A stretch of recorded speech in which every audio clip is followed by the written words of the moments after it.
네, 안녕하세요. 장성철입니다. 오늘도 땜빵 진행을 맡게 됐는데요. 오늘 이 시간은 정치 고수를 모시고 한국 정치를 해부해보는 시간이죠. 여의도 너머 TV 닭간다 플러스 오늘 방송 진행하겠습니다.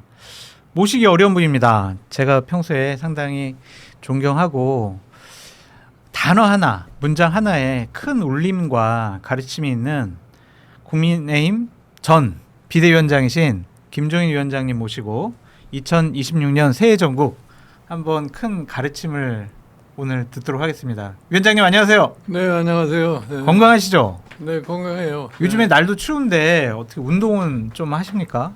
뭐 운동은 가끔 해요. 예, 네. 어디 헬스장 가서 하세요? 아니면 댁에서 하세요? 헬스에서 헬스가 들어가서 놀고 네. 집에서도 하고 그랬어요. 근력 운동. 뭐 그런 근력 운동 같은 건 안 해요. 네. 뭐, 좀 걷기 운동 위주로 많이 네, 하시나요? 걷기 운동은 주로 많이 하는 거죠. 네. 건강해 보이셔가지고 너무 다행이다라는 좀 생각이 들고 위원장님도 이렇게 유튜브 보세요? 유튜브 가끔 봐요. 쇼츠도 보시고 막 이렇게 네. 요즘 좀 별의 순간이 뜬 유튜버나 정치 패널은 누구라고 생각을 하십니까? 글쎄요, 내가 뭐 판단하기가 뭐기 때문에 네. 그런 얘기 내 안 하려고 그래. 혹시 장성철 평론가라고 네, 얘기 네, 들어보신 적 있으세요? 장성철 유튜브는 내가 가끔 봐요. 네. 어떻게 생각하십니까? 괜찮은 그 뭐 평론가인가요? 장성철, 김준일 둘이서는 이제 이게 유튜브 있잖아요. 네. 그거 내가 가끔 봐요. 네. 네, 앞으로는 가끔 보지 마시고요. 자주 봐주시기 네, 바랍니다. 알았습니다. 그럼 좀 이슈로 좀 들어가 볼게요. 이해찬 전 국무총리가 별세를 했습니다. 뭐 호치민에서 민주평통 여러 가지 공적인 일을 하다가 이제 서거를 하셨는데 개인적으로도 여러 가지 인연도 있으시고 감회가 아니 새로우시겠어요. 그러니까 이해찬 전 총리께서 네. 나하고 띠동갑이에요. 네, 더 나보다 어리시죠? 12살 나른데 네. 요즘 같은 이 장수 시대에 네. 74세의 나이로 세상을 떠났다는 게 굉장히 애석하게 생각을 합니다. 네. 그 일단은 뭐 돌아가셨기 때문에 이 자리를 빌어서 명복을 내가 빈다고 이렇게 말씀드릴게요. 네. 조문은 혹시 가십니까? 어? 조문. 조문은 내가 이따 한 오후에 가려고 그래요. 아, 오후에 가세요? 네. 네. 그 개인적으로 보시면은 어떠세요? 그분이 뭐 민주화라든지 아니면은 진보 진영의 대통령을 네 분이나 뭐 뒤에서 만든 맞고 실력자다. 이러한 평가도 많이 받고 내가 있잖아요. 그 이해찬 전 총리하고는 1988년도 13대 국회 관악구에서 그분이 당선이 됐는데 네. 내가 선거를 시작할 때는 나는 그분이 누구지도 몰랐어요. 네. 몰라지도 모르는데 이제 선거 결과가 결국은 그 이해찬 씨의 당선으로 이제 끝나서 그 네. 이후에 사실은 민주당에서 승승장구 해가지고서 뭐 7선까지 했다고 이렇게 얘기를 하는 거예요. 네. 그리고 내가 보기에 지금 뭐 돌아가시고 난 다음에 장례와 관련해 가지고서 우리 이재명 대통령께서 특별한 관심을 가지고 있기 때문에 네. 아마 장례로서 최후의 예우를 갖추지 않았나 이렇게 생각합니다. 네. 그래서 어저께 이재명 대통령이 직접 자기 손으로 훈장을 들고 와서 훈장 수여도 하고 네, 맞습니다. 뭐 그러는 걸 보니까 하여튼 이 민주당에 대해서 이해찬 전 총리가 뭐 기여한 바가 굉장히 많다고 생각을 해요. 네. 특히 뭐 이재명 대통령의 경우에는 이재명 대통령이 오늘날 대통령이 될 수 있는 그 과정에서 이해찬 전 총리의 공로가 나는 굉장히 크다고 생각하기 그렇죠. 때문에 네. 그에 상응한 대우를 갖다가 지금 네. 이재명 대통령 정부가 지금 행하고 있지 않나 이렇게 네. 봐요. 약간 불편한 질문일 수도 있겠지만 2020년도 총선 때 이렇게 위원장님께서 공천을 좀 안 주셨잖아요. 아니 그때는 네. 내가 솔직히 얘기해서 이 당시에 2016년 민주당이 굉장히 어려운 상황에 있었어요. 그렇죠. 예를 들어서 안철수라는 사람이 나와가지고서 호남을 완전히 장악을 해버리지 않았어요. 네. 근데 민주당이 원래가 호남 정당인데 네. 호남을 뺏기고 나서 그러면 선거를 어떻게 해야 할 거냐를 생각할 필요가 있잖아요. 네. 그게 아무리 생각을 해봐도 수도권에서 제대로 승리를 하지 못하면은 선거를 할 수가 없어요. 네. 그러니까 내가 갔을 적에 민주당 국회의원 숫자가 106명이었어요. 네. 그래서 내가 이제 기자들이 그럼 몇 석을 예상하느냐 얘기를 해서 내가 월스트레이트 106석이었으니까 106석은 최소한 넣는 확보하려고 노력을 해야 되겠다 이런 네. 얘기예요. 그러니까 사실은 뭐 그 당시에 소위 정치 패널에 나오신 분들이 날 보고 웃기는 소리 한다 이런 얘기예요. 네. 뭐 80석도 안 될 텐데 무슨 106석은 뚱딴지 같이 무슨 106석이냐 이런 얘기예요. 근데 내가 수도권을 이렇게 놓고 보았을 적에 수도권을 그럼 어떻게 해서 수도권에서 많은 의석을 차지할 수 있을 것인가 하는 걸 생각을 해본 거예요. 그래서 사실은 내가 정무적 판단을 해서 네. 거의 이해찬 총리를 최종해 가가지고서 내가 공천을 안 드렸는데 네. 뭐 그런 등등 해가지고서 하여튼 그 당시에 민주당이 일당이 되지 않았습니까? 그러니까요. 거의 124석인가. 예, 123석을 받았어요. 네. 그래서 한 석 차이로 일당이 됐는데 그것이 계기가 돼가지고 오늘날 소위 민주당이 계속 지금 수도권에서 그러네요. 총선에서 승리를 하고 오는 그런 과정을 거친 거죠. 그때가 2016년 총선이었던 것 같고요. 그렇죠? 당시 정청래 현재 2016년 그때죠. 그러니까 이제 서울에서 컷오프 당한 사람들이 꽤 많아요. 네. 정청래, 뭐 정병현이, 네, 뭐 맞습니다. 이미경이, 네. 뭐 오영식이 이런 분들이 네. 그 물러날 수밖에 없는 거죠. 그래서 새로운 바람을 일으켰기 때문에 그나마 수도권에서 일당이 될 수 있었던 거예요.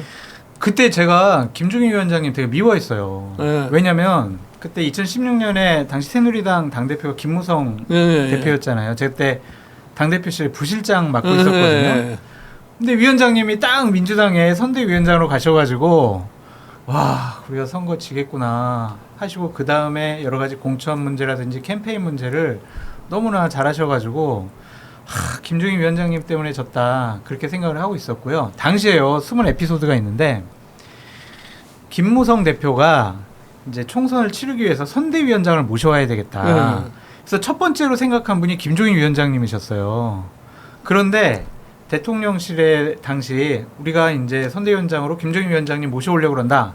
그랬더니 난리가 난 거예요. 그렇겠죠. 당시에 네. 박근혜 대통령 시절이니까. 그래가지고 뭐 거의 뭐 당대표 측에서 쫓겨날 생각을 하고 각오를 하고 위원장님 모셔와라 그래가지고 그때 무산되고 강봉균 전 기획재정부 장관 그분을 이제 선대위원장을 했었는데 역량 차이가 상당히 많이 났었다. 좀 그런 생각이 들고요. 국민의힘 좀 말씀을 좀 드려볼게요. 장동현 대표가 단식했잖아요. 네. 그리고 갑자기 또 박근혜 전 대통령이 등장해가지고 단식 그만하시지 그랬더니 4분 만에 이제 단식 그만했단 말이에요. 장동현 대표의 단식은 어떻게 보시는지 박근혜 전 대통령 등장은 어떻게 보시는지 나는 궁금합니다. 근본적으로 지금 시대의 양상이 그런 단식 같은 걸 가지고 정치 투쟁을 하는 시대가 아니라고 나는 생각을 해요. 네. 예, 근데 뭐 본인이 무슨 생각을 해서 단식을 했는지 모르지만 단식을 갖다가 뭐 쌍뚜껑을 갖다가 관찰하기 위해서 단식을 한다고 그러는데 네.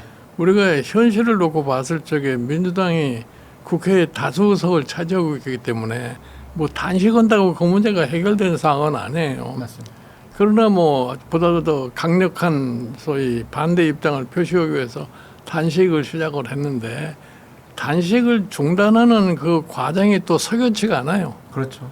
예, 그동안에 뭐 여러 사람이 가서 단식 중단을 요청을 했지만 뭐 단식을 끝까지 자기 목숨이 달아나도 단식을 할 것처럼 하다가 갑자기 박근혜 전 대통령이 와서 뭐라고 얘기를 하니까 단식을 중단을 해버리고 말하는 거 아니에요. 네. 그러니까 실질적으로 봤을 적에 단식의 효과라는 게 별로 없어요. 당내 결집은 했잖아요. 흔들리는 당내 리더십 회복했잖아요. 나는 내가 보기에 그것이 당내 결집을 했다고 난 보질 않아요. 아, 그렇습니까? 예.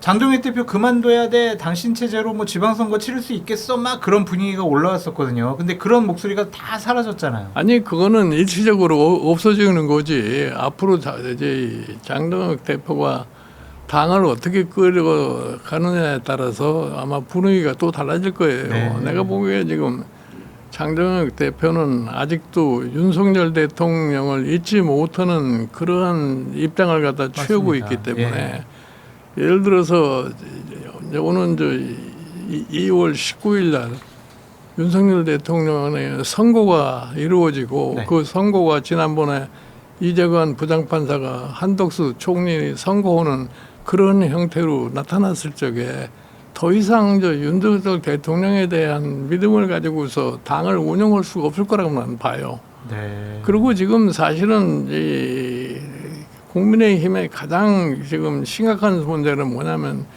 당이 결속이 되지 않는 거예요. 그렇죠. 예, 지금 사실은 이제 뭐 내일 모레 무슨 한동훈이 전 대표를 갖다가 뭐 제명한다 이렇게 얘기를 하는데 그 제명하고 나면은 그 파장이 또 간단치도 않을 거예요. 네. 그러면 지금 지자체 선거가 불과 한 4개월 정도 남았는데 당을 지금 추스리고 제대로 끌고 가도 선거를 이길까 말까 하는 그런 상황인데 이런 식으로 당을 끌고 가면은 지자체 선거의 결과가 어떻다는 걸 사전에 뻔히 예견이 가능하는 거란 말이에요. 그러면은 지자체 선거에서 만약에 이 국민의힘이 소기의 목적을 달성하지 못하면은 그다음엔 당의 진로를 어떻게 끌고 갈 거냐 이거예요. 네. 이거를 지금 장동혁 대표로서는 아주 냉정하게 생각해야 할 필요가 있는데 그런 생각을 미처 못하는 것 같아요.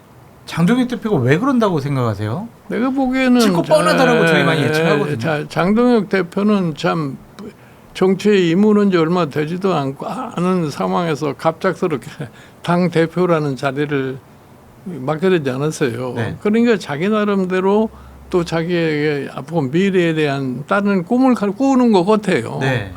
그러니까 그런 꿈을 실현하기 위해서는 자기하고 가장 적수가 되는 사람을 배척하는 것이 자기로서는 가장 유리하다고 생각하는 거예요. 네. 그래서 지금과 같은 태도를 취한다고 난 봐요. 근데 왜 국민의힘 중진들은 장동혁 정신 차려, 당신 잘못된 거야. 당이 이제 선거를 앞두고는 좀 단합하는 모습을 보여야지 왜 이렇게 뺄셈 정치하려고 그래. 그런 얘기하는 중진 의원들은 왜 없을까요?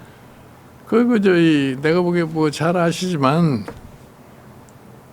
국민의힘의 중진 의원들 생리가 그래요. 네. 그 사람들은 당이 솔직히 얘기해서 어떻게 되느냐에 대해서 별로 관심이 없어요. 네. 그러니까 그 의원님들은 대부분 자기는 뭐 공천만 받으면 될 수 있는 지역구를 확보하고 있다는 이런 것이 중진 의원들의 대다수이기 때문에 네. 중진 의원들은 그냥 눈치만 보는 거지 당의 진로에 대해서 적극적으로 얘기하는 사람이 없다고 나는 봐요. 그래도 이렇게 가면은 뭐 TK 지역은 건질 수 있겠지만 부울경이라든지 서울이라든지 당초 그래도 좀 유리한 지역 아니야?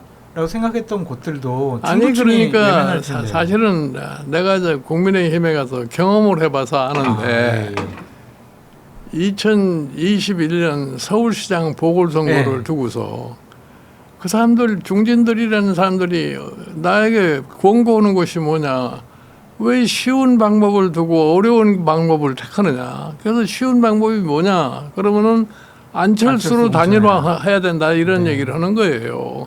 그래서 내가 이 중진들이라는 사람들이 뭐 때문에 당을 하느냐고 내가 물어보기도 했어요. 네. 1년 후면은 대통령 선거를 해야 되는데 대통령 선거를 앞두고 기호 4번 안철수를 데려다가 체장을 만들면은 다음 1년 후에 대통령 선거는 어떻게 하려고 그러느냐. 네. 그러니까 그때 뭐 잘 아시지만 전직 당 대표든 김무성 대표나 네, 무슨 맞아요. 뭐 저기 이재호 뭐 김문수 뭐 등등 이 사람들이 날 보고 안철수로 단일화 안 한다고 물러나라고까지 하지 않았어요. 맞아요. 네. 그랬습니다. 그래서 겨우 그걸 갖다 극복을 해가지고서 오세훈이가 당선이 됐고 네. 오세훈이가 당선됨으로 인해 가지고서 결국은 그 다음에 정권 교체까지 할 수 있었던 거예요. 그렇죠. 그런데 이 윤석열 대통령이라는 사람이 대통령으로서 해야 할 일이 뭐라는 걸 모르고서 그냥 세월을 보낸다 보니까 오늘날 국민의힘의 처지가 이런 현재 상황과 같이 돼버린 겁니다. 네. 위원장님 보시기에 그냥 내일 장동혁 대표가 최고위원을 열어가지고 그냥 한동훈 전 대표를 제명할 것이다 라고 예상을 하세요? 내가 보기에는 그럴 가능성이 농후하지 않나 이렇게 생각을 해요. 네. 지금까지 그 장동혁 대표의 태도를 봤을 적에 네. 그리고 장동혁 대표를 주변에 장동혁 대표를 싸고 있는 사람들의 사고 방식이 똑같은 더 심해요. 더 심해요. 제 차제에 아주 한동훈이를 완전히 내쫓아버리자는 이런 사고 방식을 가졌기 때문에 뭐 별로 그 기대할 바가 없다고 생각을 해요. 네. 그렇다면 한동훈 대표는 내일 만약 제명을 당했습니다. 그러면은 어떠한 선택을 하는 것이 가장 현명할까요? 내가 보기에는 뭐 한동훈 대표는 제명을 당한다고 해서 그 사람의 정치 생명이 끝나는 건 아니라고 봐요. 아니에요? 그러니까 이제 지금과 같이 대국민 상대로 해서 자기가 할 수 있는 정치 활동을 전개하고 나가는 길밖에 없는 거죠. 그러다가 네. 다음에 뭐 지자체 선거가 끝나고 어떠한 계기가 될 것 같으면 다시 뭐 국민의힘과 합치든지 어쩌든지 그런 형태를 취하는 길 이외엔 방법이 없습니다. 창당을 하라는 말씀이신가요? 예? 창당? 새로운 당을? 탈당은 본인은 스스로가 탈당을 안 할 거예요. 네. 그러니까 이제 예를 들어서 제명을 해버리면은 그러면 당적을 상실하게 될 거 아니에요. 네. 그럼 창당을 한다고 보세요? 창당을 해야 된다? 내가 보기에는 당은 아니다? 창당은 난 불가능하다고 생각해. 네. 6월 달에 뭐 재보궐선거 지역이 몇 군데 나올 것 같습니다. 네. 대구라든지 부산이라든지 뭐 호남이라든지 수도권 몇 군데 나올 것 같은데요. 출마해야 된다라고 생각하세요? 나는 개인적으로 봤을 적에 한동훈 지금 전 대표의 입장에서는 이번 지자체 선거 때 이루어지는 보궐선거 이런 데는 참여를 안 하는 것이 현명하다고 생각을 해요. 왜요? 지금 거의 참여를 해봐서 뭐가 되겠어요. 이길 가능성이 없어서 그런 거예요? 예를 들어서 이길 가능성이 있는지 없는지는 건 둘째치고 거기 들어가 가지고서 뭐 무소속으로 출마해서 당선돼 가지고서 국회에 가서 무소속으로 홀로서 뭘 할 수 있겠어요. 네. 차라리 지금 하는 식으로 대국민 상대로 해서 자기의 비전을 계속해서 발전시켜 나가는 것이 미래의 자기의 정치 생명을 위해서 더 중요하다고 나는 생각을 해요. 그런데 정치권에서는 배지 안 달면 사람 취급도 안 해주잖아요. 아니 글쎄 그러니까 정치권에서 배째하면 다 취급 안 해주지만 옛날에 노무현이라는 사람 대통령이 결국 가서 국회의원 배지 없이 대통령이 된 사람 아니에요. 네. 그 스토리를 만들어 가라 그런 말씀. 그런 거죠. 근데 배지 없이 이번에 만약 도전을 안 한다. 그러면 2028년도 2년 동안 배지 없이 계속 대국민 메시지만 내는 게 아니 그러니까 적절한 것이다. 그러니까 소위 자기의 지지계층을 확실하게 확보를 하는 것이 중요한 거죠. 네. 국회 내 세력을 내가 만드는- 보기에 솔직하게 얘기해서 지금 사실 국민의힘의 여러 가지 여건으로 봤을 적에 국민의힘이 이번에 지자체 선거에서 소기의 목적을 달성을 못했을 경우에 과연 국민의힘이 지금과 같은 상태로 존재할 수 있겠느냐 하는 네. 것에 대해서 한번 냉정하게 생각해 볼 필요가 있다고 생각해요. 근데 위원장님 이런 얘기들을 많이 합니다. 그러니까 2028년도까지 배지 없이 정치하는 거는 한계가 너무 많다. 어떠한 핍박을 더 당할지 모른다. 그리고 배지를 도전을 해서 배지를 달므로써 어떤 정치적인 영향력도 키우고 대구 아니면 부산 지역에 나가서 그 지역을 향후에 정치적인 지역적 기반으로 만드는 것이 맞다. 그거는 종래 방식의 정치하는 사람들이 하는 얘기고. 제가 계속 그렇게 얘기하고 네. 있는데요. 시대의 흐름이 지금 일반 우리나라 우리 국민들의 수준이 네. 그런 정도를 식별할 수 있을 정도는 넘었다고 난 봐요. 그냥 배지 없이 대국민적인 메시지를 계속 내고 네. 지지층, 팬덤층을 결집시키는 것만으로도 정치적으로 의미 있다라고 보시는 거예요? 아니 그러니까 예를 들어서 이번 지자체 선거 끝나고 나서 선거가 제대로 안 됐을 경우에는 국민의힘의 지도부가 그대로 존속할 수 없을 거 아니에요. 네. 그러면 누군가가 또 국민의힘을 다시 추스려야 할 거 아니에요. 네. 난 내가 국민의힘 그 당을 2번이나 가서 해봐서 알아요. 네. 예를 들어서 2011년에 서울시장 보궐선거에서 박원순한테 서울시장 뺏기고 당이 패닉이 들어갔을 적에 그때 어떻게 해서 다시 그게 재생이 됐느냐 하는 거를 한번 냉정하게 생각해 봐요. 그러니까 내가 이 국민의힘 사람들한테 늘 얘기하고 싶은 게 뭐냐면은 박근혜 탄핵 이후에 당의 모습, 네. 그다음에 윤석열 탄핵 이후에 당의 모습. 지금 형태를 보면은 박근혜 탄핵 이후에 당의 모습과 윤석열 탄핵 이후에 당의 모습이 거의 비슷하게 가고 있어요. 네. 근데 박근혜 탄핵 이후에 그 당시에 소위 말하는 자유한국당을 만들고 소위 미래통합당을 만들고 그렇게 해서 얻은 게 뭐가 있어요? 어? 근데 지금 이제 이 윤석열 탄핵 이후에 지금 국민의힘의 모습이라는 것이 또 그때하고 똑같아지는 거예요. 맞아요. 네. 예. 그러면은 미래가 보이지 않는 거죠. 근데 지방선거 끝나더라도 장동현 대표는 졌어요. 지방선거에서. 그래도 최고위원들이 그만두지 않습니다. 본인도 안 그만두겠다고 합니다. 아니 본인들이 가만두고 싶든 안 하든 간에 국민의 심판을 받으면 방법이 없어요. 그렇죠. 나는 기본적으로 우리나라 정치인들이 좀 제대로 생각할 게 뭐냐면은 선거를 하면은 선거가 뭐를 의미한다는 걸 좀 알아야 돼요. 그렇죠. 맞습니다. 선거 결과에 대해서 그 의미를 파악하지 못하면 항상 그 정치는 실패할 수밖에 없어요. 그렇죠. 예를 들어서 윤석열 대통령이 지난 2024년 총선에서 지잖았어요. 네. 그 내가 그렇게 얘기한 거예요. 총선에서 졌으면은 왜 졌느냐를 분명히 알아가지고서 대통령으로서의 이 국가 운영 방식을 바꾸지 않으면은 미래에 희망이 없다고 내갔다고. 네. 까딱 잘못하면은 당신 소위 임기도 못 채울 수 있다는 얘기까지는 했었다고. 네. 근데 그 사람이 그거를 그 선거 결과에 대한 의미를 모르고 그게 공연히 무슨 뭐 부정선거를 해서 그렇게 됐다는 듯. 어? 그리고 뭐 반국가 세력이 어쩌고 저쩌고 얘기를 하고 그러니까 기본적으로 대통령으로서의 정치적인 리더십이라는 게 전혀 갖춰지지 않는 사람이에요. 네. 그 결말이 그렇게 될 수밖에 없다는 거죠. 네. 예? 그러니까 지금 이번 지자체 선거라고 하는 것도 정치적인 소위 모멘텀을 만들기 위해 굉장히 중요한 계기라고 생각하는데 그거를 놓치면 또 영원히 희망이 없는 거지. 그렇죠. 장동현 대표의 꿈이 2030년에 대선 출마하는 거랍니다. 본인 대통령 되는 게 꿈이라고 하는데요. 글쎄 깜이 된다고 보세요? 어떠세요? 대천 출마가 그렇게 쉽게 되는 게 아니에요. 출마는 할 수 있잖아요. 아니면 본인이 무슨 뭐 당을 억지로 뭐 끌고 가가지고서 그때까지 가서 대통령 출마를 할 생각을 하는 건 그건 굉장히 우두는 생각이라고. 네. 내가 보기에 당원이 그걸 용납을 안 할 거예요. 장동현 대표에게 별의 순간은 오지 않을 거다. 그렇게 보시는 건가요? 뭐 그건 내가 단정적으로 얘기를 할 수가 없지만 네. 그렇게 해서 지금의 형태로 당을 운영하는 거 볼 것 같으면은 그럴 가능성이 굉장히 희박하다고 난 봐요. 네.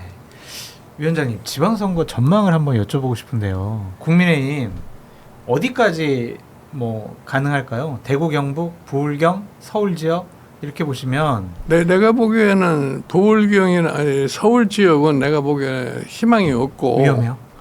예? 위험해요. 위험하죠. 내가 보기에는 지금 뭐 서울에서 지금 우리 오세훈 시장이 과연 얼마만큼의 경쟁력을 가졌느냐 하는 걸 한번 물어볼 필요가 있어요. 지금 오세훈 시장이 지금 5번째 도전하는 거 아니에요. 네.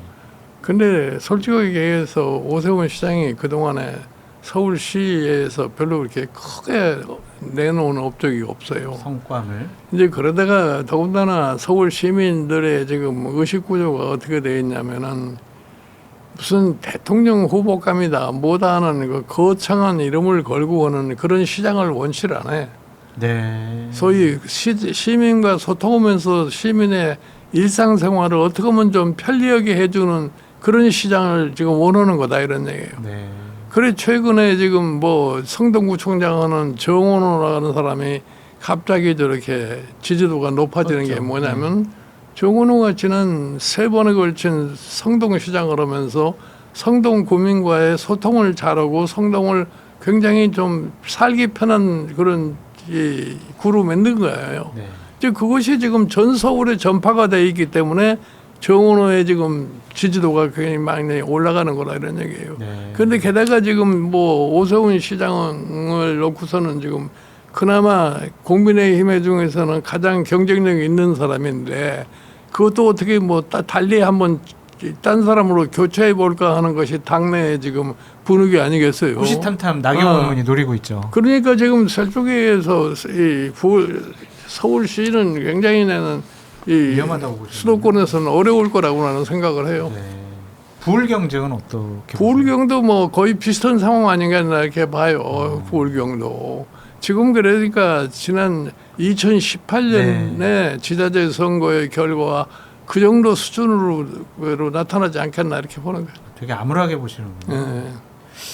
그러한 상황에서 아니 우리 장성철 연구가 잘 아시다시피 지금 장동혁 대표가 뭐 단식을 하고 뭐고 한다고 그래서 결국은 국민의힘의 지지도에 큰 변화가 없어요. 그 사람들은 이렇게 얘기하더라고요. 에? 지지층이 결집하고 있다. 아, 그러면은 결국에는 지방선거 때 투표율이 낮아가지고 아니 참말해. 그거는 자기네들 희망시한 사항이지. 지지층이 결집했다는 거는 그건 가만 놔둬도 국민의힘을 결집하죠. 찍을 사람들이에요. 네, 네, 내가 참 그 사람들한테 충고하고 싶은 거는 뭐 한동훈 전 대표도 그렇고 지금 국민의힘 사람들도 그러고요. 제발 좀 보수라는 말을 너무 강조하지 말아라 이거야. 네. 어? 보수는 어차피 선거하면 자기네들 찍게 돼 있는 사람들이에요. 네. 그런데 그 사람들을 뭐 결집을 한다는 게 뭐 의미가 있어요? 내가 보기에는 지난번 21대 총선에서 보수 대연합을 하지 않았어요. 네, 미래통합당. 그래서 미래통합당을 맺는 거 아니에요? 그 선거 결과가 뭐예요? 네. 그게 똑같은 그 경험을 했음에도 불구하고 똑같은 얘기를 자꾸 그러니까 그 당의 확장성이 없는 거라고 나 봐요. 중도층을 견인하지 못하면 선거는 질 수밖에 없다라는 말씀이시네요. 예. 그러면은 기본적으로 지금 이준석 대표가 장동혁 대표랑 예를 들면 통일교 특검이라든지 공천원금 특검과 관련해서 특검 공조를 하겠다 이렇게 선언을 해서 몇 번 만나서 악수도 하고 단식장에 찾아가서 위로도 하는 모습 보였잖아요. 이거는 좀 어떻게 보셨어요? 나는 내가 보기에 우리 이준석 지금 개혁신당 대표가 무슨 생각을 해서 장동혁 이 국민의힘 대표 가서 뭐 악수하고 뭐 공조를 하려고 했는지 는 모르겠어요. 네. 나는 그건 이준석 대표가 판단을 잘못했다고 생각하는 네. 거예요. 어떤 면에서? 예, 지금 사실은 정치적인 전반적인 지형이 그 둘이서 뭐를 합한다고 그래가지고서 뭐 성공할 가능성이 없어요. 네. 의석수로 봤을 적에. 그러면 이준석 대표는 지금 개혁신당의 대표로서 자기 나름의 독창성을 갖다 일반 국민에게 보여줘야 되는데 그 장동혁 대표 단식하는 데 따라가 가지고 거기에 동조하려고 했던 거 아니에요. 네. 그게 이준석 대표한테 무슨 의미가 있겠어요. 나는 지금 이준석 대표는 개혁신당을 제대로 끌고 가고 그래도 지자체 선거에서 좀 소기의 목표를 달성을 하려면은 이준석 대표 스스로에 대한 이미지의 혁신이 필요하다고 생각을 해요. 네. 이준석 대표도 지금까지 갔던 이미지를 가지고는 국민들로부터 지지도를 갖다가 높일 수가 없어요. 저도 방송에서 좀 비판을 많이 했거든요. 예. 이준석 대표의 정체성과 정치적인 이미지를 상당히 좀 훼손할 수 있다, 잃어버릴 수 있다. 예. 탄핵당한 세력과 손잡는 모습을 국민들에게 줄 수밖에 없지 않느냐. 네. 그래서 장동혁 대표랑 같은 자리에 서서 악수하고 웃고 어떤 특검 공조한다라는 것이 결코 향후 정치적인 미래에 도움이 안 될 것 같다. 그런 얘기를 많이 하는데 예. 본인은 그렇게 생각을 하지 않는 것 같고 아니, 지지층들도 예, 본인은 좀 생각이 좀 항상 좀 너무 늦게 깨우치는 것 같은데 네. 옛날에 우리 이준석 대표가 개혁신당을 만들어 가지고서 지지도가 거의 10%가 넘었던 맞습니다. 때가 있어요. 네, 네. 그러다가 갑자기 이낙연 씨하고 합당을 해가지고서 네. 결국은 그냥 아래로 쭉 빠져버리지 그렇죠. 않았어요. 그때도 내가 절대로는 합당하면 안 된다 그랬어요. 네. 어? 그 옛날 사람을 찾아서 합당을 해? 그러니까 지금 우리 정치라고 하는 것이 새롭게 막 변화하는데 그 변화에 자기가 적응을 해가지고서 자기 나름대로의 이미지를 갖다 더 향상시켜야 되는데 자꾸 옛날 기존의 사람들 찾아가서 같이 뭐 공조하려고 그러면 절대로 성공을 못합니다. 네. 독자적으로 지금 개혁신당의 세가 약하기 때문에 지방선거를 치러서는 여러 가지 의미 있는 성과를 못 이뤄낼 거다. 그래서 아니요. 어느 정도 좀 국민의힘과 함께하는 모습을 보여야 향후에 정치적인 활로가 생기지 않을까? 국민의힘과 함께하는 모습을 보이면은 네. 개혁신당은 더 쪼그러들 수밖에 없어요. 네. 그러니까 내가 우리 이준석 대표한테 항상 얘기하는 거면 네. 자기 나름대로의 새로운 이미지를 개발을 해가지고서 국민에게 어필할 수 있느냐를 생각을 해야지. 네.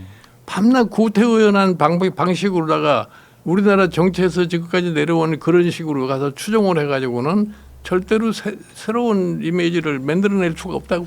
그러니까요. 저도 솔직히 좀 이번에 이해도 안 됐었고 실망을 한 부분이 있습니다. 어떻게 윤어게인 세력, 부정선거 세력과 함께하는 그런 모습을 보이는 것이냐. 아니 나는 솔직히 얘기해서 윤어게인 하는 사람들에게 참 한심하다고 생각하는데 네. 솔직히 해서 윤석열 대통령이 뭐를 했다고 또 윤석열을 닮은 거를 하자고 그러는 거예요. 그러니까요. 어?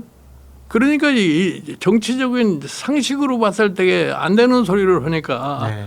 내가 예를 들어서 윤어게인 하는 사람들이 최근에는 또 무슨 뭐 계엄은 사과를 한다고 하는데 그 사람들은 솔직히 얘기해서 계엄이라는 그 의미를 잘 몰라요. 네. 지금 사실은 계엄사에서 그러면 국민의힘이 정치 활동을 할 수 있다고 생각을 해? 그렇죠. 네. 그거 불가능한 얘기 네. 아니에요. 네. 어? 그런 사람들이 결국은 윤석열 대통령을 자꾸 옹호를 해봐만 국민으로도 자꾸 외면을 받을 수밖에 맞습니다. 없지. 맞습니다. 예. 그러니까 사실은 2월 19일 날 윤석열 대통령에 대해 선고가 내려지면은 네. 내가 보기에는 국민의힘의 내부의 소위 사람들의 마음도 많이 변할 거라고 생각해요. 지금 국민의힘의 사람들은 여당을 하다가 갑자기 야당이 되니까 화가 나가지고서 지금 네. 자꾸 이상한 반응을 보이는데 이제 그런 것이 어느 정도 사그라지면은 네. 좀 달라질 거라고 생각해요. 가능성이 있을까요? 저는 똑같은 메시지 낼 것 같아요. 그냥 장동혁 대표가 뭐 탈당한 분에 대한 1심 선고 나왔는데 우리 당은 입장 밝힐 내용이 없다. 이런 식으로 그냥 넘어갈 것 같다라는 좀 생각이 듭니다. 뭐 그런 식으로 보면 자기 정치의 소위 미래의 운명이 어떻게 될 없는 거라는 거죠. 걸 본인이 알아서 결정할 거라고 봐요. 네. 지금 위원장님과 지금 말씀 나누고 있는데요. 지금 시청자분들이 상당히 많은데 시청자분들의 70%가 저희 여의도 너머 비구독자예요. 지금 그냥 위원장님 얘기 듣고 싶어서 온 일반 시청자분들이거든요. 우리 비시청자분들께서도 좋아요, 구독, 알림 설정 해주시면 너무 감사하겠다. 그런 말씀을 좀 드립니다. 위원장님, 이재명 정부 국정 운영 좀 전반적으로 평가 한번 해주시죠. 뭐 이재명 대통령의 국정 운영은 뭐 지금까지는 비교적 무난하게 해왔다고 봐요. 그 상대적인 평가세요. 윤석열 정권보다는 잘하고 있어, 아니면은 이전에 잘했던 뭐 대통령들하고 비교해봐도 괜찮게 잘 국정 운영하고 있어. 어느 쪽이세요? 나는 내가 보기에는 지금 노무현 정부서부터 지금까지 대통령 중에서는 네.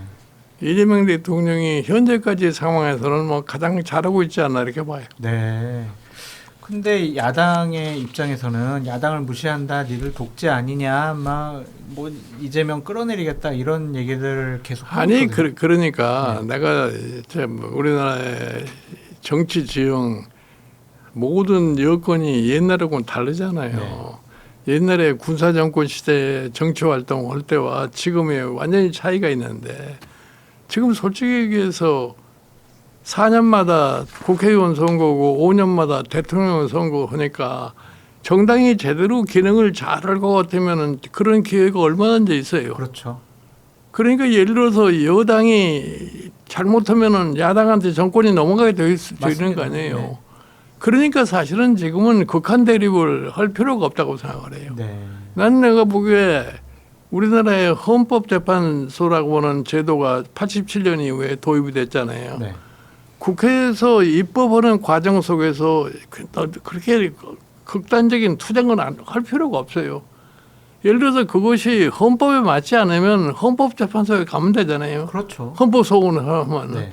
근데 그런 거는 생각하지 않고 나는 최근에 내가 좀 이 사람들이 정치를 뭐 아느냐 하는 식의 들은 얘기는 뭐냐면은 국민의힘에서 이재명 대통령의 이 법안에 대한 재심 요구를 해달라고 했어요. 얘기를. 네. 그건 야당이 할 소리가 아니에요. 그렇죠. 여당이 그거 허했어요? 그게 실질적으로 헌법에 위배됐으면은 헌법재판소에 가면 되잖아요. 네. 어. 그런 상황이 있어서 위원장님께서 생각하시는 이재명 대통령이 지금까지 한 8개월 정도 국정 운영을 해왔는데 제일 잘했다. 뭘로 꼽으시겠어요? 뭐 그래도 제일 잘했다. 이 부분만큼 내가 인정한다. 제일 잘했다고 하는 것을 꼭 집어서 뭐를 제일 잘했다 이렇게 얘기할 게 별로 없어요. 코스피 5천, 뭐 그러니까 코스닥 1,000 뭐 이렇게 뭐 넘었잖아요. 코스피 5천이라는 것은 나는 대통령이 주가에 대해서 너무 그렇게 관심을 가지면 안 된다고 생각을 해요. 아 왜요? 지금 국민들 좋아하잖아요. 주가 아니 올라서. 주가는 어느 날 또 떨어질 수도 있다고 생각을 해야지. 네. 그 떨어질 때는 어떻게 뭐라고 얘기를 할 거예요? 네. 어? 그러니까 사실은 우리 저 이재명 지금 대통령께서는 지금 상태상 어떤 의미에서 보면은 상당히 그 황홀한 상태에 놓여 있다고. 네. 지금 사실은 일반적으로 대통령 당선되면 전부 다 황홀경에 빠져가지고서 그 황홀경에서 깨어나는 시간이 과연 얼마만큼 기느냐에 따라서 성공 여부가 결정이 돼 있는데 네. 아직까지 이재명 대통령도 그런 상황에 있지 않나 이렇게 생각을 해요. 네. 그러니까 뭐 이게 이재명 대통령의 최근의 발언을 볼 것 같으면은 꼭 그거 해야 할 말인가 안 해야 할 말인가를 갖다가 내가 보기에는 구분을 별로 안 하는 것 같아요. 네. 어? 그래도 자랑하고 싶을 거 아니에요. 본인 어? 대선 공약이었는데. 아니 그러니까 본인은 엄청나게 잘하고 싶어 하는 거지. 그러니까 뭐 예를 들어서 내가 부동산 투기를 절대로 근절해야 되겠다 이런 얘기를 하잖아요. 근데 그거는 불가능한 얘기래요. 네. 불가능한 얘기를 가능한 것처럼 얘기를 하면 절대로 안 된다고. 네. 어? 그리고 내가 보기에 무슨 뭐 일반적인 경제 변수에 대해서 굉장히 자신감을 가지고 얘기를 하는데 네. 그 경제 변수가 좀 잘못 자기가 얘기하는 대로 안 돌아갔을 적에 그때는 뭐라고 얘기를 할 거냐 이런 얘기. 네. 어? 그때는 뭐 야당 탓도 하고 뭐 미국 탓도 하고 뭐 그래야 되겠죠. 아니 그러니까 지금 뭐 보면은 뭐 코스피가 5천이 넘고 무슨 뭐 코스닥이 1,000을 넘고 뭐 그러니까 일반 분위기가 좋다고 이렇게 느껴질 수 있어요. 네. 그러나 반면에 그런 거를 즐기는 국민 계층이 있는가 하면 또 그런 상황에서도 굉장히 자기 삶이 어려운 계층이 맞아요. 더 많아요. 투자할 돈조차 네. 없는 분들이 더 많죠. 근데 그런 거에 대해서는 별로 지금 얘기하는 게 없어요. 네. 어. 작년에 이제 경제 상황을 보니까 작년에 전체적인 경제 성장률이 대략 한 1% 되고요. 작년 4분기 때는 마이너스 0.4%더라고요. 예. 그런 경제 상황에서 주가만 높아진다라는 것은 기본적인 펀더멘탈이 아니 그러니까 최근에 주가라는 것이 반도체에 영향을 받아가지고 주가가 많이 올라간 건데 다른 부분은 별로 상승이 안 된 부분이 없어요. 저 잡주 가지고 있어가지고 네, 오히려 떨어졌어요. 그러니까 예를 들어서 지금 반도체를 빼놓고 반도체 자동차 이거 빼놓고 다른 제조 분야는 전부 다 지금 마이너스 네, 속에 네. 있어요. 예를 들어서 우리 수출이 작년에 뭐 얼마만큼 늘었다고 그러는데 그 수출 중에서 반도체하고 자동차를 빼면 다른 부분은 다 마이너스라고 해요. 네. 어? 근데 그런 부분 그러니까 우리나라의 양극화가 점점 더 벌어지는 거예요. 맞습니다. 그 양극화가 점점 벌어지는 건데 이것이 뭔지를 모르고 어머머머 지나갈 것 같으면 결국 가서 그게 사회적인 혼란에 빠지게 되고 사회적인 혼란에 빠지면 그다음에는 경제고 정치고 제대로 돌아갈 수가 없다는 걸 네. 그런 인식이 있어야 되는 거예요. 점수를 주시면은 지금까지 한 8개월 정도의 이재명 정권 몇 점 주시겠어요? 아니 뭐 중간 정도로 된다고 봐요. 50점. 한 60점 정도 60점 되는 정도. 그거는 좀 후하신 건가요? 위원장님. 위원장님의 입장에서는 대단히 좀 후하게 주신 거예요? 아니 내가 보기에는 뭐 사실은 지금 별로 큰 하자가 없기 때문에 네. 뭐 그 정도는 된다고 나는 보는 거예요. 네. 이 지금 그러니까 그게 네. 뭐 점수를 매길 게 아니라 네. 여론조사상에 나타나는 수치를 보면 대략 그렇게 알 수 있잖아요. 60% 네. 내외 정도 나오니까 그렇게 평가하시는 거군요. 지방선거 앞두고요. 지금 정청래 대표가 조국 혁신당과 합당을 하겠다고 합니다. 근데 이재명 대통령이나 청와대 분위기를 좀 보니까 아니 우리한테 언질은 해줬지만 긴밀하게 상의하지 않았다. 정청래 대표가 또 우리 대통령 뒤통수 친 거다. 이렇게 좀 평가를 하고 있던데 지금 여당과 대통령실의 이 관계는 좀 위험하다고 보세요? 어떠세요? 아니 나는 뭐 여당과 이 대통령실의 관계라는 것은 결국은 대통령실 중심으로 갈 수밖에 없어요. 그렇죠. 여당이라는 게. 그러니까 사실은 민주당의 경우는 조국 혁신당하고 합하나 안 하나 이 시장 지방 선거에 대세 지장이 없어요. 영향 없어요? 예. 근데 정청래 대표는 왜 갑작스럽게 아니 그러니까 정청래 대표는 정청래 대표 나름대로의 자기 정치적인 입지와 관련해 가지고서 네. 그런 제안을 먼저 터뜨린 거죠. 네. 본인이 그러면 조국 혁신당과 합당을 해서 지방선거에서 보다 더 확실하게 승리를 거두면 조국 대표 같은 경우에 재보궐선거 지역에 나서 배지 달고 오면 8월 달에 있는 민주당 전당대회에서 조국 전 대표가 나 정청래를 밀어줄 거다. 이런 생각을 하고 있다라는 분석도 있는데요. 글쎄 뭐 그러는 것이 꼭 본인에게 유리하게 작동하리라고 생각도 나는 안 해요. 네. 그리고 사실은 이 조국 대표는 조국 대표 나름대로 자기의 야심이 있는 사람 아니에요. 맞습니다. 대통령 출마하고 그 대통령 출마하고 있는 사람인데 그러니까 그 대통령 출마하는 사람이 들어가면은 당내에 또 하나의 불씨가 생길 수 있는 요소가 굉장히 커진 거죠. 네. 근데 그런 경쟁자임에도 불구하고 정청래 대표가 합당을 하겠다. 나 최고위원들한테도 사전 상의도 안 하고 갑작스럽게 진행하는 것은 무슨 의도가 있다고 봐야 될까요? 그러니까 내가 보기에는 이 정청래 저희 당 대표도 그 성격이 굉장히 강한 사람이에요. 네. 그러니까 자기도 자기 나름대로의 입지를 구축하는데 뭐가 필요하다는 걸에 대해서 아마 많은 생각을 갖다가 할 거예요. 네.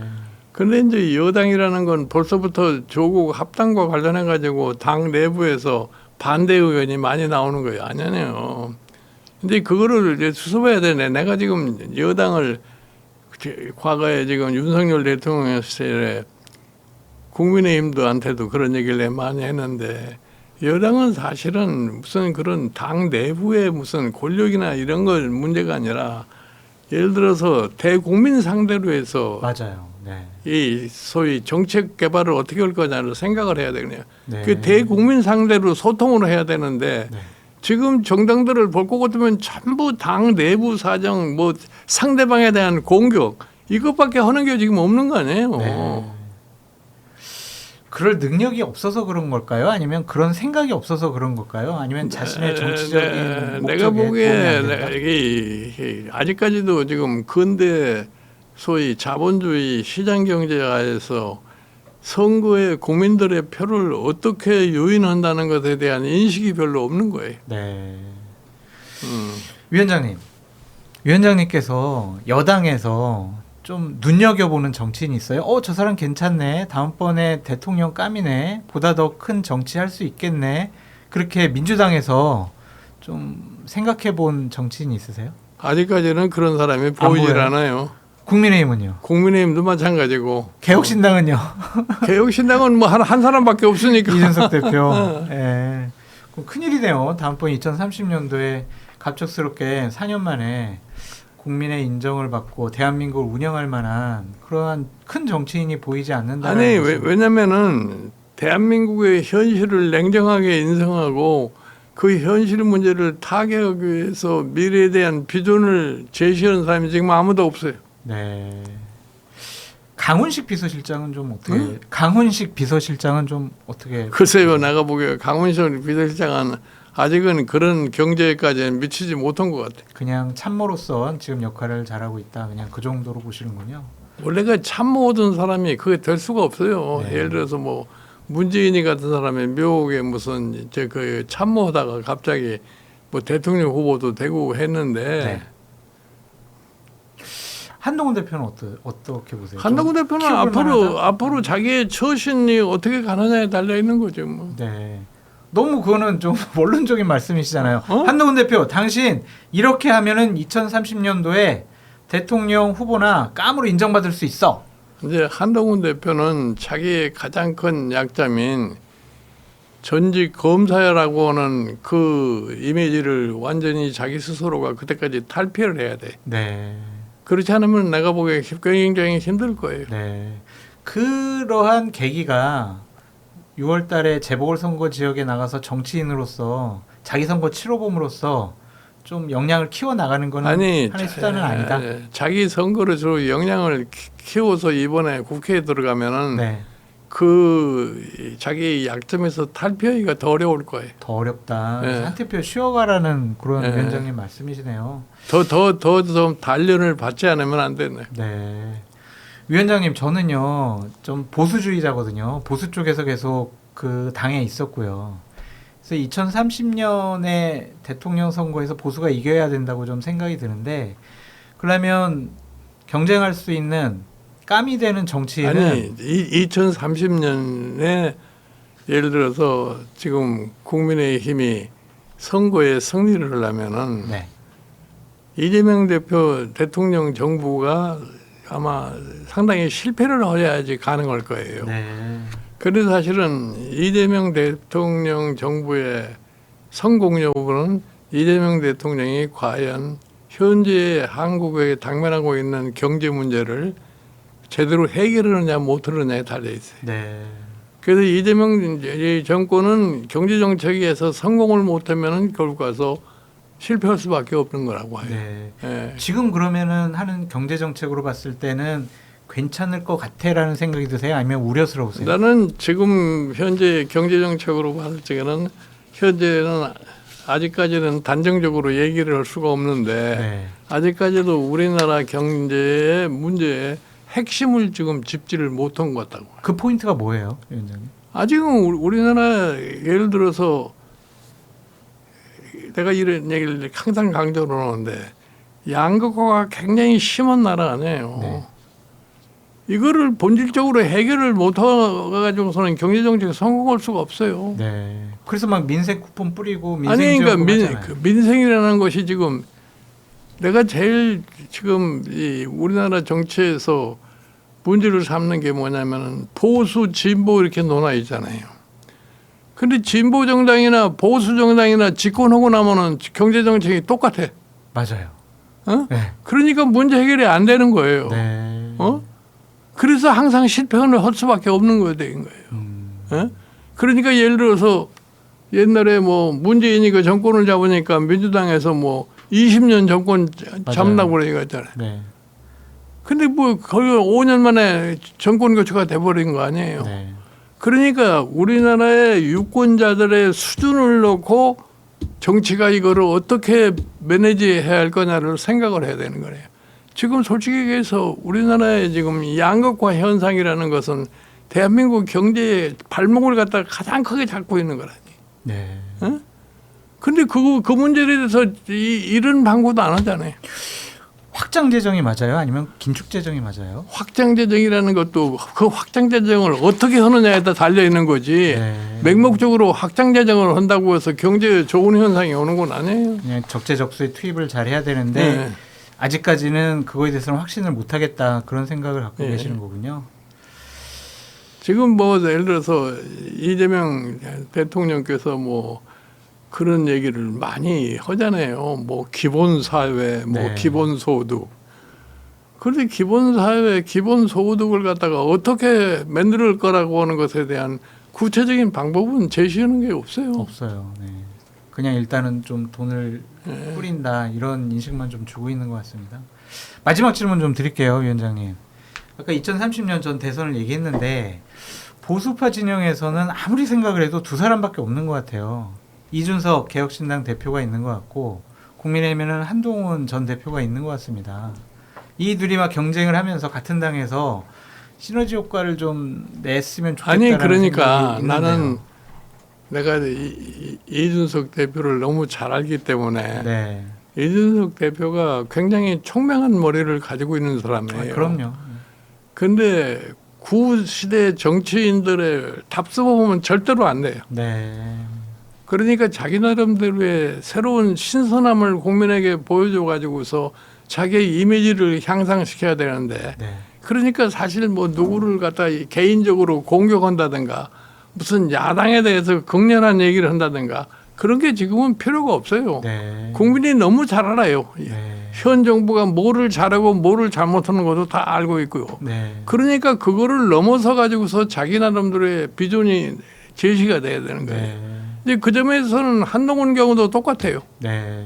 한동훈 경우에는 예를 들어서 자기의 최대의 약점인 과거에 자기 검사라는 직업을 거기에서 완전히 탈피를 해가지고서 참 국민이 지금 갈망하고 있는 것이 뭐라고 하는 것에 대해서 제대로 비전을 제시를 해야만이 2030년대에 무슨 희망도 가질 수 있는 거지. 네. 그런 아무런 노력도 않고서 무슨 뭐 대통령을 헛생각을 하면 안 돼요. 아직은 물음표라고 이제 말씀을 하시는 것 같고요. 마지막 질문 드리겠습니다. 김건희 씨가 지금 오늘 징역 1년 8개월 선고받았대요. 얼마요? 1년 8개월이요. 어. 원래 15년 구형 받았던 것 같은데 1년 8개월 선고받았는데 위원장님도 감회가 좀 새로우시겠습니다. 뭐 내가 뭐 가면 새로울 게 아니 뭐 그때 있어요. 선대위원장으로서 네. 일단 아니 그러니까 뭐 김건희 지금 소위 여사는 자기가 자기 분수에 맞지 않는 네. 일을 너무 많이 해가지고서 네. 그렇기 때문에 오늘날 저런 상황에 처할 수밖에 없는 거죠. 네. 알겠습니다. 오늘 위원장님과 약속된 시간이 이미 좀 지났는데요. 그 진영을 넘어서 대한민국에 울림 있는 말씀을 해주실 유일한 어른이 아닌가 좀 그런 생각이 듭니다. 저도 개인적으로 오늘 위원장님 이렇게 모시고 인터뷰를 할 수 있어서 상당히 영광됐고 너무나 큰 가르침을 받았다라고 말씀드리고요. 항상 건강하시고요. 네, 고맙습니다. 저희 후배들에게 예, 항상 예. 많은 좋은 가르침 주시기 바랍니다. 감사합니다, 위원장님. 네, 고맙습니다. 네, 오늘 닥간다 플러스 여기서 마치도록 하겠습니다. 구독, 좋아요, 알림 설정 꼭 눌러주세요. 내일 다시 제가 2시에 돌아오도록 하겠습니다. 감사합니다.